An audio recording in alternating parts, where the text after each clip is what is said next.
Sembara kodhonge warung boyo saper kowe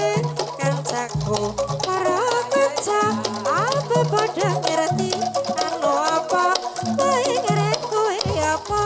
kolang kali alaiku kang ateges sing kaprimen supaya sing padha eling eling marang tembung katelu tegese sepisan tata krama kabeh beda kowe temen kabeh telu iku tapa slira dadi wanita utama melong-melong gawe tombo kang lagi bingung melong-melong nyalor kidul nambake peluk romo romo kones senda para ukir-ukiran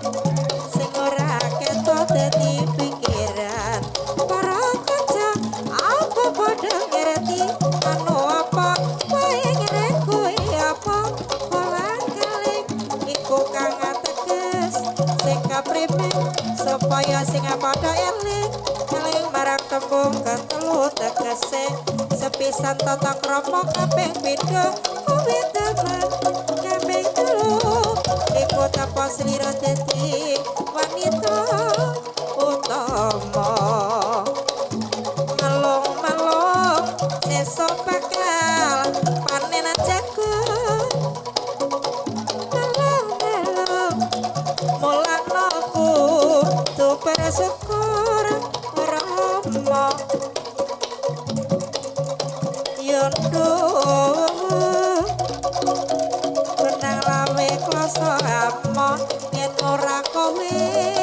aku amo para kanca apa padha ngerti anu apa wae ngerek kowe apa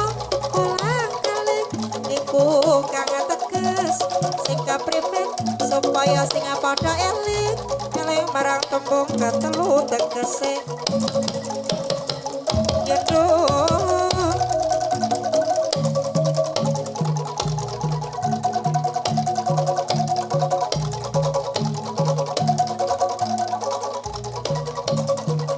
sambung apa-apa sayang bulan penangkatan saben desa guru nyatekan nang manungsa urip ning alam donya syarat kudune kang sabar narima eling kudu eling lan waspada